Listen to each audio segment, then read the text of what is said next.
अपना योग्य मार्गदर्शन प्रदान करने के लिए यहां पर उपस्थित दुनिया के सबसे बड़े राजनीतिक दल भारतीय जनता पार्टी के राष्ट्रीय अध्यक्ष, केंद्र सरकार में स्वास्थ्य और परिवार कल्याण मंत्री आदरणीय श्री जगत प्रकाश नड्डा जी, इस मंच पर हम सब के बीच में हैं। मैं प्रदेश भर से आए हुए भारतीय जनता पार्टी संगठन के पदाधिकारियों, प्रदेश सरकार के मंत्रियों, जिला के क्षेत्र के पदाधिकारियों, प्रदेश के हमारे केंद्रीय मंत्रियों, माननीय सांसद, माननीय विधायकगण, जिला पंचायत अध्यक्ष, महापौर, ब्लॉक प्रमुख, चेयरमैन और मंडल अध्यक्षों की ओर से आदरणीय राष्ट्रीय अध्यक्ष जी का इस कार्य समिति में हृदय से स्वागत करता हूं, अभिनंदन करता हूं।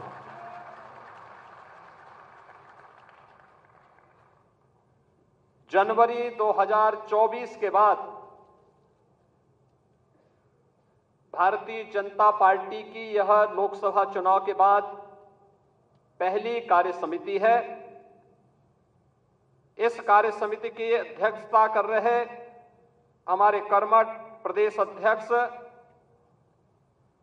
माननीय श्री भूपेंद्र सिंह चौधरी जी,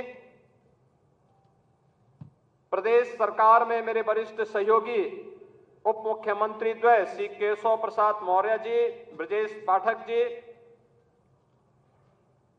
राष्ट्रीय महामंत्री माननीय विनोद तावड़े जी, माननीय श्री अरुण सिंह जी, संगठन महामंत्री सम्मानित श्री धर्मपाल जी, आज के इस कार्यक्रम में उपस्थित राष्ट्रीय मंत्री श्री सुरेंद्र नागर जी, हमारे केंद्रीय मंत्रीगण, प्रदेश के सभी सम्मानित पदाधिकारीगण, सभी माननीय नवनिर्वाचित सांसदगण, प्रदेश के हमारे विधानसभा और विधान परिषद के सदस्यगण, क्षेत्रीय अध्यक्ष और क्षेत्र समिति के हमारे पदाधिकारी, जिला के पदाधिकारी, जिला पंचायत अध्यक्ष, महापौर, ब्लॉक प्रमुख, चेयरमैन, अन्य हमारे सभी आगत सभी उपस्थित कार्यकर्ता बंधुओं बहनों, लोकसभा चुनाव के बाद आयोजित इस पहली प्रदेश कार्य समिति की बैठक में मौसम की विपरीत परिस्थितियों के बावजूद आपका समय पर आगमन हम सबको एक नए उत्साह से ओतप्रोत करता है। इस अवसर पर मैं राष्ट्रीय अध्यक्ष जी के साथ साथ आप सबका भी हृदय से स्वागत करता हूं, अभिनंदन करता हूं। भारतीय जनता पार्टी की यात्रा और भारतीय जनता पार्टी के अपने स्वागत उद्बोधन में प्रदेश अध्यक्ष जी ने प्रातःकालीन सत्र में विस्तार से अपनी बातें आपके सामने रखी। राजनीतिक प्रस्ताव में प्रदेश महामंत्री श्री अनूप कुमार गुप्ता जी ने और प्रस्ताव के समर्थन और अनुमोदन के लिए जो हमारे पदाधिकारी यहां पर अपनी बातों को रखे थे, उन्होंने भी विस्तार से इन सब मुद्दों पर चर्चा की। लोकसभा चुनाव के पहले हम सब इस बात को जानते हैं कि भारतीय जनता पार्टी ने प्रधानमंत्री मोदी जी के नेतृत्व में उत्तर प्रदेश में 2014, 2017, 2019 और 2022 में भारी सफलता प्राप्त करते हुए विपक्ष को उसकी वास्तविक स्थिति तक पहुंचाने का कार्य किया था और लगातार उस पर दबाव बनाए रखा था। कोई संदेह नहीं, 2014 में जितना मत प्रतिशत भारतीय जनता पार्टी के पक्ष में था, 2017 में जितना मत प्रतिशत भारतीय जनता पार्टी के पक्ष में था, 2022 में जितना मत प्रतिशत भारतीय जनता पार्टी के पक्ष में था, 2024 में भी आप सभी कार्यकर्ताओं के संघर्ष से, प्रयास से, प्रधानमंत्री मोदी जी के नेतृत्व में, माननीय राष्ट्रीय अध्यक्ष जी के नेतृत्व में भारतीय जनता पार्टी उतना वोट पाने में सफल रही। लेकिन जैसा वोटों की शिफ्टिंग होती है और कहीं पर जब हम लोग ये मान करके चलते हैं कि आत्मविश्वास में कि हम तो जीत ही रहे हैं, तो स्वाभाविक रूप से वहां पर कहीं ना कहीं हमें खामियाजा भी भुगतना पड़ता है और वह अति आत्मविश्वास कहीं ना कहीं हम लोगों को जहां चोट पहुंचाने में, उस विश्वास पर खरा उतरने में, उन अपेक्षाओं पर खरा उतरने में, जहां कहीं ना कहीं उस विश्वास पर कहीं ना कहीं चोट पहुंची, वहीं साथ ही साथ जिस विपक्ष ने चुनाव के पहले हिम्मत हार करके बैठ गया था, वो आज फिर से उछल कूद करने का कार्य कर रहा है। बहनों और भाइयों, याद करिए 2022 का विधानसभा का चुनाव, 2022 का विधानसभा का चुनाव विपक्ष उछल कूद कर रहा था। चुनाव के तत्काल बाद आपने देखा होगा कैसे मारपीट पर उतारू हो गए थे, और तब हर कार्यकर्ता इस बात को सोचता था कि वास्तव में हमारी सरकार का माफिया मुक्त उत्तर प्रदेश का अभियान इन्हीं गुंडों के लिए है, और उस उत्तर प्रदेश को आप सबके सहयोग से आज माफिया मुक्त करने में हमें सफलता प्राप्त हुई। तो माफिया मुक्त उत्तर प्रदेश के साथ साथ हमारे विचार परिवार का ये जो लंबा संघर्ष था, 500 वर्षों का इंतजार समाप्त हो, दुनिया भर के सनातन हिंदू धर्मावलंबी जिन आकांक्षाओं के साथ जी रहे थे, उन अपेक्षाओं पर प्रधानमंत्री मोदी जी के नेतृत्व में डबल इंजन सरकार ने खरा उतर करके अयोध्या में रामलला के भव्य मंदिर निर्माण के साथ साथ 500 वर्षों के बाद रामलला को विराजमान करने का काम भी किया। बहनों और भाइयों, भारतीय जनता पार्टी के कार्यकर्ता को किसी भी स्थिति में बैकफुट पर आने की आवश्यकता नहीं है, किसी भी स्थिति में नहीं है, क्योंकि आपने कार्य किया है। आप विपक्ष में थे, जनता के मुद्दों को लेकर लड़ते थे। आज जब सरकार में थे तो याद करिए, उत्तर प्रदेश के अंदर सुरक्षा का ये वातावरण आपको आज देखने को मिल रहा होगा। याद करिए, इसी मुहर्रम के समय में सड़कें खाली हो जाती थी, सूनी हो जाती थी। आज मुहर्रम आयोजित हो रहा है, इसका पता भी नहीं लग रहा है। ताजिया के नाम पर घर तोड़े जाते थे, पीपल के पेड़ काटे जाते थे, सड़कों के तार हटाए जाते थे, पुल तोड़ दिए जाते थे। आज कहा जाता है किसी गरीब की झोपड़ी नहीं हटेगी, आज कहा जाता है कोई तार नहीं हटेगा, आज कहा जाता है कि सरकार नियम बनाएगी, पर्व और त्योहार मनाना है तो इन नियमों के अंतर्गत मनाओ और नहीं तो अपने घर में बैठ जाओ। ये मनमानापन नहीं चल सकता है। और विधि का शासन कैसे होना चाहिए, सुशासन कैसे होना चाहिए, यह भारतीय जनता पार्टी की सरकारों ने देश के अंदर करके दिखाया है। लोक कल्याणकारी कार्यों का परिणाम कितना हुआ, कोई सोचता था? मैं याद है जब देश के अंदर कोरोना की हाट हुई थी, माननीय नड्डा जी राष्ट्रीय अध्यक्ष के रूप में वर्चुअल हम लोगों के साथ जुड़े थे और आपने एक ही बात कही कि देश संकट में है, मानवता संकट में है। हमारे लिए एक ही मंत्र है, प्रधानमंत्री जी का आदेश है, एक ही मंत्र है और वह मंत्र है सेवा ही संगठन है। ये केवल भारतीय जनता पार्टी ने किया था। मुझे याद है कोरोना कालखंड में केवल भाजपा का कार्यकर्ता या राष्ट्रीय स्वयंसेवक सड़कों पर जनता जनार्दन की सेवा कर रहा था। अन्य किसी भी दल के किसी भी नेता का कोई अता पता नहीं था। कार्यकर्ताओं की बात तो दूर, आपने देश के अंदर 10 करोड़ गरीबों को मकान दिए। उत्तर प्रदेश में 56 लाख गरीबों को बिना भेदभाव के मकान दिए। हमने जो नारा दिया, मोदी जी ने जो नारा दिया कि सबका साथ और सबका विकास, हमने जाति, मत और मजहब के आधार पर भेदभाव किसी के साथ नहीं किया।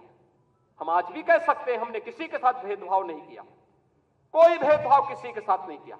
विकास के कार्यों के लिए भेदभाव नहीं किया। ये 80 करोड़ लोगों को फ्री में राशन आज भी मिल रहा है, क्या किसी जाति को मिल रहा है, किसी मत विशेष या किसी धर्म विशेष को मिल रहा है? भारतवासी है उसको राशन मिल रहा है। भारत पहला देश जिसने भूख से मौतें नहीं होने दी, बदहाली नहीं होने दी, आत्महत्या नहीं होने दी, किसी गरीब को सड़क पर भूखों से मरने के लिए मजबूर नहीं होने दिया। लेकिन उस सबके बावजूद भारतीय जनता पार्टी का कार्यकर्ता लगातार कार्य करता रहा। विपरीत परिस्थितियों में अपनी जान की परवाह किए बगैर लगातार कोरोना जैसी महामारी से जूझता रहा और सेवा को ही संगठन मान करके कार्य करने का परिणाम रहा कि जिस महामारी के सामने दुनिया की बड़ी बड़ी ताकतें नतमस्तक हो गई, उसी कोरोना को कहां समाप्त कर दिया। मोदी जी के नेतृत्व में भारत ने सबसे अच्छा परिणाम देकर के दुनिया के सामने कोविड प्रबंधन की एक नई अनूठी छाप छोड़ी। बीमारियों से होने वाली मौत, मुझे याद है 2014 में जब आदरणीय नड्डा जी भारत के स्वास्थ्य और परिवार कल्याण मंत्री बने थे, इंसेफ्लाइटिस के मुद्दे को लेकर के एक सांसद के रूप में मैं उनके पास गया था और उन्होंने कहा कि हम इसमें सहयोग करेंगे। नड्डा जी और मोदी जी के सहयोग से गोरखपुर में एम्स भी बना। आज गोरखपुर का एम्स चालू हो गया, काम कर रहा है। पूर्वी उत्तर प्रदेश और बिहार की, नेपाल की एक बड़ी आबादी अपने स्वास्थ्य सुविधाओं का लाभ प्राप्त कर रही है। और 40 वर्ष से जो बीमारी थी, इस बीमारी से होने वाली मौत 90 से 95% मौतें अनुसूचित जाति, अति पिछड़ी जाति और अल्पसंख्यक समुदायों की थी। आज उस मौत को हम लोगों ने, डबल इंजन की सरकार ने पूरी तरह नियंत्रित किया है। इंसेफ्लाइटिस पूरी तरह समाप्त हो गया है। उत्तर प्रदेश जैसे राज्य में इंफ्रास्ट्रक्चर, एक कल्पना थी, आज आप जाते होंगे आपको 4 लेन की कनेक्टिविटी मिलती होगी। आज आप कहीं भी जाइए, प्रयागराज जाइए, काशी जाइए, लखनऊ आइए, अयोध्या जाइए, गोरखपुर जाइए, पश्चिम के किसी भी जनपद में जाइए, इंटरस्टेट बॉर्डर पर जाइए, आपको लगेगा आज कोई नहीं कह सकता है, उसको उत्तर प्रदेश का वासी कहने में संकोच नहीं होगा, क्योंकि उत्तर प्रदेश का इंफ्रास्ट्रक्चर किसी भी अन्य जगह से अच्छा आपको प्राप्त होगा। मुझे याद है जब मैं बुंदेलखंड गया था पहली बार मुख्यमंत्री बनने के बाद, मेरे साथ आज के जल शक्ति मंत्री श्री स्वतंत्र देव सिंह जी थे। हम लोग चित्रकूट में गए। मैंने चित्रकूट में वहां के कार्यकर्ताओं के साथ बैठक की, जनप्रतिनिधियों के साथ बैठक की। रात्रि को मैंने वहां के उद्यमी और व्यापारियों के साथ बैठक की थी। मैंने उनसे कहा, मैंने कहा भाई यहाँ चित्रकूट में अच्छे होटल क्यों नहीं आ रहे हैं, अच्छी धर्मशालाएं क्यों नहीं बन रही हैं? उन्होंने एक ही बात कही, उन्होंने कहा अगर कोई निवेश करेगा तो डकैत उसका अपहरण कर देंगे। तो मैंने कहा मैं अगली बार तब आऊंगा जब यहां से डकैतों से मुक्त कर दूंगा। और मुझे बताते हुए प्रसन्नता है, आज न केवल बुंदेलखंड चित्रकूट बल्कि पूरा बुंदेलखंड डकैतों से मुक्त हो चुका है, माफिया से मुक्त, डकैतों से मुक्त। आज आप कहीं भी जाते होंगे, क्या काशी, क्या अयोध्या, क्या मथुरा वृंदावन, क्या विंध्यवासिनी धाम, क्या सुखतीर्थ, क्या निमिषारण्य, क्या ये आपकी वैचारिक यात्रा और आपकी आध्यात्मिक विरासत को क्या सम्मान यहां पे नहीं मिला? आजाद देश 1947 में हो गया था, ये काम 1947 में होना चाहिए था, ये कार्य उसके बाद होना चाहिए था। डॉक्टर लोहिया की विरासत को संभालने वाले लोग, जिस डॉक्टर लोहिया ने कहा था कि भारत की पहचान 3 महापुरुषों पर है, उन्होंने कहा था कि भारत तब तक भारत है जब तक भारत के अंदर राम, कृष्ण और शिव की पूजा होगी, तब तक भारत का कोई बाल बांका नहीं कर सकता है। और राम, कृष्ण और शिव की इस परंपरा को क्या इन समाजवादियों ने कलंकित नहीं किया था? क्या अयोध्या को लहूलुहान नहीं किया था? और क्या यही कार्य ये लगातार नहीं करते रहे? मुझे आश्चर्य होता है। राजूपाल की हत्या होती है प्रयागराज में, क्या राजूपाल पिछड़ी जाति के नहीं थे? उमेश पाल की हत्या होती है, क्या उमेश पाल पिछड़ी जाति के नहीं थे? भारतीय जनता पार्टी के विधायक कृष्णानंद राय की निर्मम हत्या हो जाती है, और कृष्णानंद राय के साथ गोलियों का शिकार होने वाले लोग कौन थे? एक रमेश पटेल थे, एक रमेश यादव थे, कोई अन्य पिछड़ी जाति का था। क्या इनको पिछड़ी जाति में नहीं मानते लोग? क्या क्यों नहीं इनके बारे में आवाज उठी? ये आवाज को तभी बल क्यों मिला जब भारतीय जनता पार्टी की सरकार हुई। और आज आप देखते होंगे इन माफियाओं के लिए फातिया पड़ने वाले लोग किस प्रकार से चिल्ला चिल्ला करके फिर से चुनौती देने की स्थिति में आए हैं। और इसीलिए तो हम कह रहे हैं कि मोदी जी ने जो कहा था वो करके दिखाया। सबका साथ और सबका विकास, लोक कल्याणकारी योजनाओं की किसी भी योजना में आप देख सकते हैं, क्या राशन की योजना, क्या मकान की योजना, क्या हर घर शौचालय की योजना, चाहे हर घर नल की योजना, चाहे आयुष्मान कार्ड या किसी भी अन्य योजना में, उज्ज्वला योजना की योजना हो, कोई भी योजना हो, क्या किसी के साथ कोई भेदभाव हुआ? जाति, मत, मजहब के आधार पर, चेहरा देख करके किसी के साथ भी कोई भेदभाव नहीं। ये सारी योजनाएं बिना भेदभाव के हर तबके को दी गई। और हमें आश्चर्य होता है, समाजवादी पार्टी की सरकार के समय कन्नौज के मेडिकल कॉलेज की चर्चा हुई। कन्नौज के मेडिकल कॉलेज का नामकरण बाबा साहब डॉक्टर भीमराव अंबेडकर जी के नाम पे था। समाजवादी पार्टी के तत्कालीन मुख्यमंत्री ने नाम बदल दिया। और इस बार जब मैं वहां गया था, हमारे वहां मंत्री सी असीम और उन्होंने मेरे सामने इस बात को रखा, हमने उसी दिन कहा कि नहीं, ये बाबा साहब भीमराव अंबेडकर के नाम पर ही मेडिकल कॉलेज फिर से जाना जाएगा। और हम लोगों ने इस मेडिकल कॉलेज का नामकरण उसी समय वहां किया था। लखनऊ का भाषा विश्वविद्यालय, क्या ये मान्यवर कांसी राम जी के नाम पे नहीं था? क्यों चेंज कर दिया गया? ये सब समाजवादी पार्टी की सरकार में होता। दलित चिंतकों और महापुरुषों और सामाजिक परिवर्तन के वाहक उन महापुरुषों को क्या समाजवादी पार्टी ने अपमानित नहीं किया था? वो लगातार अपमानित करते थे। ये तो संविधान की अवहेलना करते थे। इन्होंने तो धर्म के आधार पर अनुसूचित जाति, जनजाति और पिछड़ी जाति को मिलने वाले आरक्षण पर भी सेध लगाने का काम किया था। कौन नहीं जानता 2016 में जब समाजवादी पार्टी की सरकार थी, अनुसूचित जाति के नौजवानों की स्कॉलरशिप को समाजवादी पार्टी की सरकार ने रोकने का काम किया था। हम लोग इसको मुद्दा नहीं बना पाए, हम अपनी उपलब्धियों को मुद्दा नहीं बना पाए। मोदी जी के नेतृत्व में पंचतीर्थ बने। नई संसद बनने पर नई संसद में प्रधानमंत्री मोदी जी देश के पहले प्रधानमंत्री हैं जिन्होंने संविधान की मूल प्रति को अपने सिर पे रख करके नई संसद में स्थापित करने का काम किया था।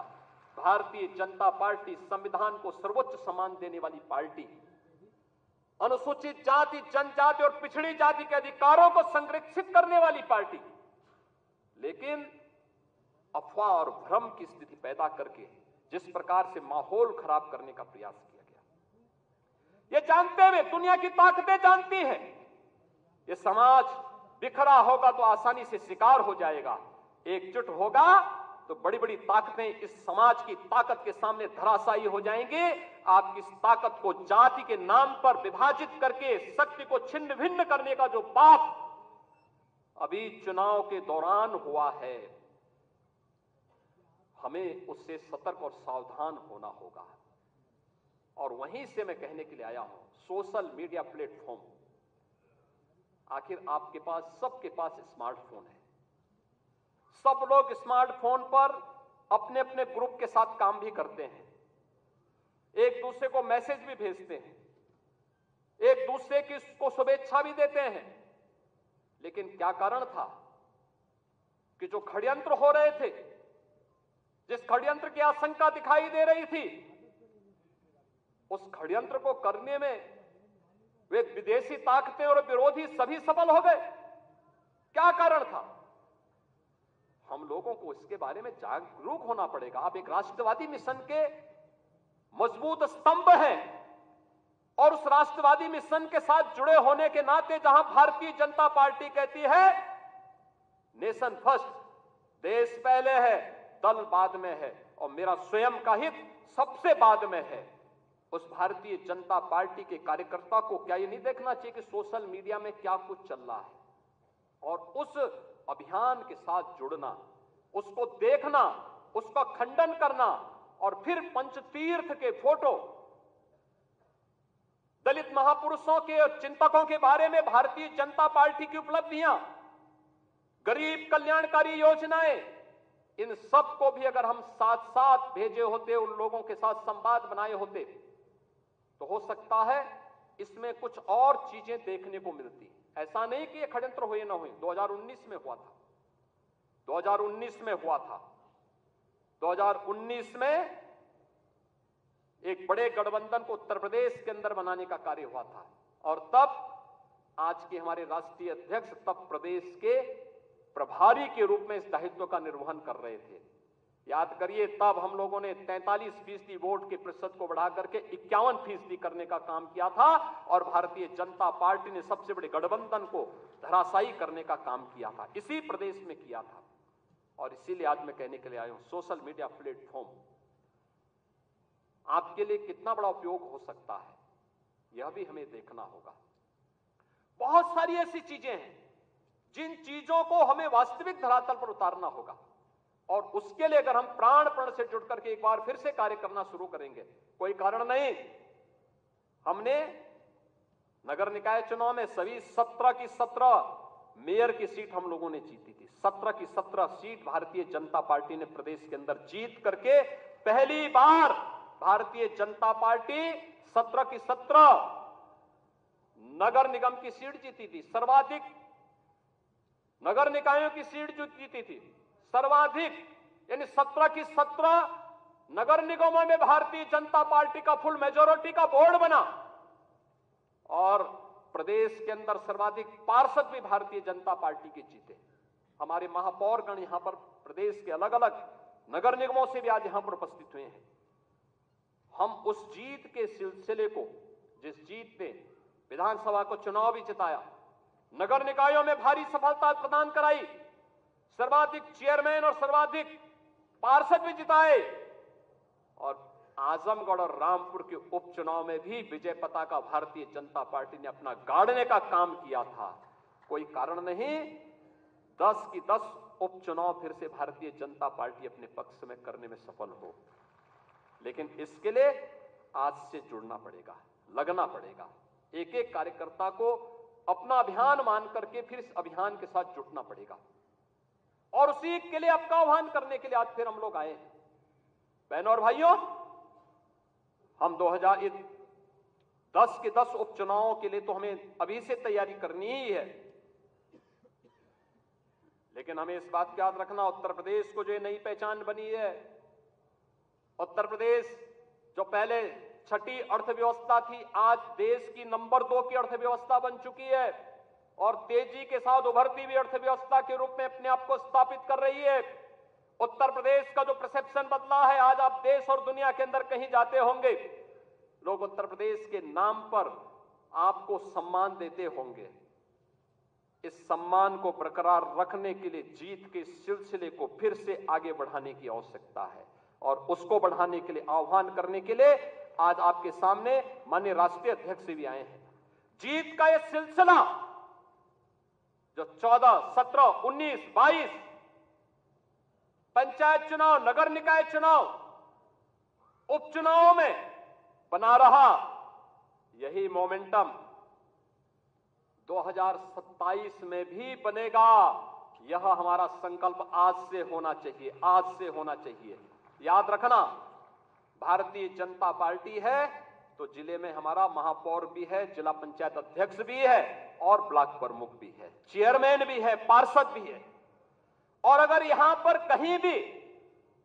कहीं कोई खरोंच आता है तो वहां उसके असर वहां पर भी पड़ने वाला है और इसीलिए अभी से इसकी तैयारी में जुटना होगा। एक एक व्यक्ति को जुटना पड़ेगा, ब्लॉक प्रमुख हो या चेयरमैन, महापौर हो या जिला पंचायत अध्यक्ष, विधायक हो या विधान परिषद सदस्य, लोकसभा के हमारे माननीय सांसद हो या फिर राज्यसभा के माननीय सांसद, इन सबको संगठन के साथ बेहतरीन तालमेल बना करके, संगठन जिसको तय करे उसके साथ खड़ा होकर के प्राणपण से जुट करके कमल चुनाव चिन्ह को विजयी बनाने के संकल्प के साथ अगर हम आगे बढ़ेंगे तो आपका भी सम्मान होगा, सर्वत्र सम्मान भी मिलेगा।